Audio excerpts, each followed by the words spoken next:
Dear students, Assalamu alaikum. I hope you all be fine with the grace of Almighty Allah.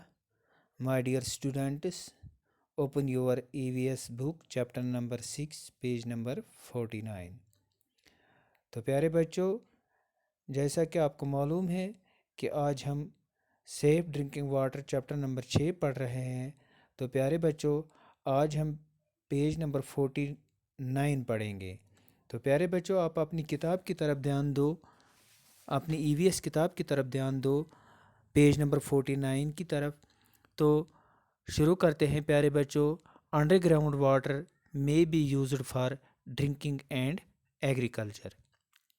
یہ جو under ground water ہیں، زمین کے نیچے جو پانی ہیں، یہ استعمال کیا جا سکتا ہے کس کے لیے؟ پینے کے لیے اور کھیتی باڑی کے لیے اس کا استعمال ہو سکتا ہے۔ The underground water is usually pure because impurities are filtered out when it passes through the various layers of the earth۔ زمین کے نیچے پانی، یہ جو پانی ہے انڈر گراؤنڈ واٹر، یہ صاف ہوتا ہے اور جتنے بھی امپیورٹیز آلودگی ہوتی ہیں وہ فلٹر ہو جاتی ہیں۔ یہ پیور کیسے ہوتا ہے؟ جب اس کے اندر جو امپیورٹیز ہوتی ہیں وہ فلٹر ہو جاتی ہیں، کیونکہ یہ جو زمین کی لیئرس ہوتے ہیں، جو زمین کے تخ ہوتے ہیں، ان کو پار کر کے باہر آتا ہے، بہت سارے لیئرس سے ہو کے ہم تک پہنچتا ہے۔ جو اس کے اندر امپیورٹیز ہوتی ہیں وہ لیئر کے اندر ہی رہ جاتی ہیں اور ہمارے پاس یہ بالکل پیور، بالکل صاف واٹر پہنچتا ہے۔ It may contain dissolved salts. We get this water through hand pumps and by digging۔ تو پیارے بچوں یہ پانی ہمیں کہاں سے ملتا ہے؟ یا تو ہینڈ پمپ سے، یا جو کنویں ہم کھودتے ہیں، جو کنویں کھدائی کے بنائے گئے ہوتے ہیں، ان سے ہمیں یہ پانی ملتا ہے۔ The purity of hand pump water and well water depends upon their depth۔ تو پیارے بچوں اب ہمیں کیسے پتہ چلتا ہے کہ یہ کتنا پیور ہیں؟ وہ ہمیں ہینڈ پمپ کا جو پانی ہے، چاہے ویل واٹر ہو، یا اس کے پیورٹی کے بارے میں ہمیں کیسے پتہ چلتا ہے؟ اس کی گہرائی کو دیکھ کے۔ جب ہم اس کی گہرائی کا اندازہ لگا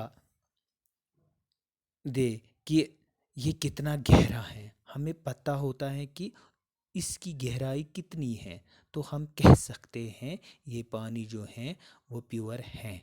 جتنا زیادہ گہرا ہوگا اتنا پانی پیور آئے گا، کیونکہ وہ بہت سارے لیئر کو پار کر کے آئے گا، اسی لیے وہ زیادہ پیور آئے گا۔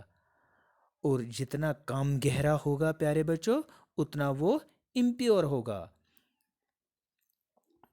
تو پیارے بچوں shallow hand pumps and shallow wells are often polluted with sewage water۔ تو پیارے بچوں یہاں پہ شیلو کا مطلب ہے کم گہرا، شیلو کا مطلب ہے کم گہرائی والا، یعنی کم گہرائی والا جو ہینڈ پمپ ہوتا ہے، یا جو ہینڈ پمپ ہوتا ہے، یا تو وہ جو کم گہرائی کا ہوتا ہے اسی کو ہم شیلو ویلز کہتے ہیں۔ تو پیارے بچوں shallow hand pumps and shallow wells are often polluted with sewage water. Sewage water کس کو کہتے ہیں؟ سیویج واٹر کا مطلب ہے جو کنواں ہوتا ہے اس کے پاس جو نالیاں وغیرہ ہوتے ہیں، نالیوں کا پانی جو گندا پانی ان میں آتا ہے، وہ اس کے ساتھ جا کے اسے مل جاتا ہے، کیونکہ اس کی گہرائی کم ہوتی ہے، تو اس وجہ سے وہ اس میں چلا جاتا ہے اور وہ اس کو پیوٹ کر دیتا ہے۔ Sometimes waste matter from the ground falls into the well water and make it dirty. کبھی کبھار کیا ہوتا ہے، جو گراؤنڈ، جو زمین پہ ویسٹ میٹر ہوتا ہے، گندگی پڑی ہوتی ہیں، وہ کبھی کبھار کس میں چلی جاتی ہیں؟ گر کے ویل واٹر میں، اور وہ اس کو ڈٹی بنا دیتی ہے۔ پیارے بچوں، وہ اس کو ڈٹی بنا دیتی ہیں۔ جو گراؤنڈ پہ وہ گندگی وغیرہ ہوتی ہے، پڑی ہوتی ہیں، تو جب وہ اس میں چلا جاتا ہے تو کیا کرتا ہے؟ وہ ڈٹی بنا دیتا ہے۔ کس کو ڈٹی بناتا ہے؟ ویل واٹر کو ڈٹی بنا دیتا ہے۔ تو پیارے بچوں، water of deep hand pumps and deep wells may contain impurities that are present in the surrounding soil. تو پیارے بچوں، جو ڈیپ ہینڈ پمپ، جو گہرے ہینڈ پمپ ویل واٹر ہوتے ہیں، ان میں جو امپیورٹیز ہوتی ہیں، تو سراؤنڈنگ سوائل یعنی ان میں وہ گندگی ہوتی ہیں جو آس پاس کے زمین سے آتی ہیں، تو وہ جب اس میں مل جاتا ہے تو وہ کیا ہوتا ہے؟ اس کا جو اس میں امپیورٹیز پریزنٹ ہوتی ہیں، تو وہ گندگی ہوتی ہیں جو آس پاس کے زمین سے آتی ہیں۔ تو پیارے بچوں، کل ہم ڈرنکنگ واٹر کے بارے میں پڑھیں گے۔ امید ہے کہ آپ کو آج کا سبق جو ہم نے پڑھایا ہے انڈر گراؤنڈ واٹر، یہ آپ کو اچھی طرح سمجھ میں آیا ہوگا۔ تو آج بس اتنا ہی پیارے بچوں، شکریہ، اپنا خیال رکھیے۔